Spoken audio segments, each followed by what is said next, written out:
खुलुमबाय बड' लेटेस्ट आपडेटआव बयखौबो बरायबाय। दिनैनि फार्स्ट निउस आपडेटआनो जाहैबाय आसामाव साखा बन्द'आ बोखारजाबाय। थांनाय 5 अक्ट'बरनिफ्राय रायजोनाङै साखा बन्द' हांख्रायदोंमोन एएमटिएआ। भारानि बेसेन बांहोनाय आरो माखासे दाबिफोरखौ लानानै थिखानाय गैयै समसिम साखा बन्द' खालामदोंमोन अल आसाम मटर ट्रान्सपर्ट एस'सिएशनआ। नाथाय दिनैनिफ्राय आफादा साखा बन्द'खौ बोखांना लाबाय। 50% सोलाय 100% दावबायारिफोर लाना दावबायनो हासिगोन। नाथाय रोगाथाइ बिफाननि गाइडलाइन्स बादियै भारानि बेसेन बांहोनो मोना आरो जिरायग्रा मासिनि बांसिन सुबुं लानो मोननाय नङा। नैथियाव दङ मिरुनि मन्थ्रि रामबिलासआ रुंसारि जाबाय। मैया बृहस्पतिबार खालि जोबथा हांबोबाय मिरुनि मन्थ्रि एबा एलजेपीनि गागि दैदेनगिरि रामबिलास पासवाना। बे खौरांखौ टुइटारनि गेजेरजों फोरमायो फिसाज्ला चिराग पासवाना। थांनाय 4 अक्ट'बर खालि फाहामथायनि थाखाय दिल्ली देहा फाहामसालियाव थिसनदोंमोन। नाथाय मैया 8 अक्ट'बर खालि जोबथा हांबोयो मन्थ्रिया। बिथां मन्थ्रि रामबिलासनि बैसोआ थैनाय समसिम 74 बोसोर जाबायमोन। मख'नो गोनांदि बिथांनि जिउ गोमानायाव गाहाय मन्थ्रिजों लोगोसे हादरनि गोबां दैदेनगिरिफोरा गोथौ दुखु मोननाय फोरमायदों। थामथियाव दङ बिटिआरनि माखासे गावबुराफोरा दिनैसिम दान बान्था मोनफेराखै।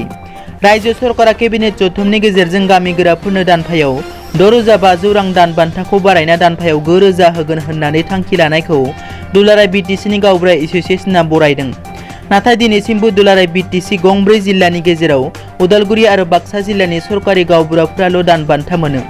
नाथाय क'क्राझार आरो चिरां जिल्लानि सिङाव थानाय गुबुन गुबुन गावबुराफोरा दिनैसिमबो दान बान्था मोनफेराखै होननानै गोख्रों अजद होदों। खौरांगिरिनि सिगाङाव दुलाराय बिटिसिनि गावबुरा आफादनि आफादगिरि धनजय ब्रह्मआ बुंबावो दि थाबैनो बिटिसिनि बिसायख'थिखौ खुंनानै गावबुराफोरनि जेंनाखौ सुस्रांनांगौ होननानै गोख्रों दाबि दैखांदों। ब्रैथियाव दङ नुनमाटियाव बुथारनायनि जाथाय। हाग्रायाव बुखांदों रेल बिफाननि मावथिनि गोथै सह। गुवाहाटी नोगोरमानि नुनमाटियाव बुथारनायनि जाथाय। नुनमाटिनि लासगेटआव जादों बे जाथाया। गोदान गुवाहाटीनि रेल लामानि साखाथियाव थानाय हाग्रानि गेजेराव गोथै सहखौ बोखांनाय जादों।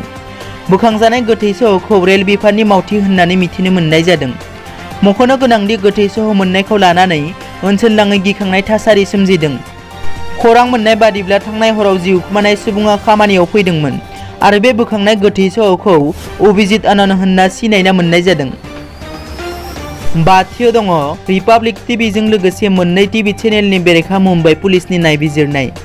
मोनसे खौरां मेलनि गेजेरजों मुम्बाइ पुलिस कमिशनार पारमबीर सिंहआ फोरमायदों दि पुलिसआ टिआरपिखौ लाना स्केम खालामनाय टिभि चेनेलफोरखौ थाबैनो हमनाय जागोन होनना।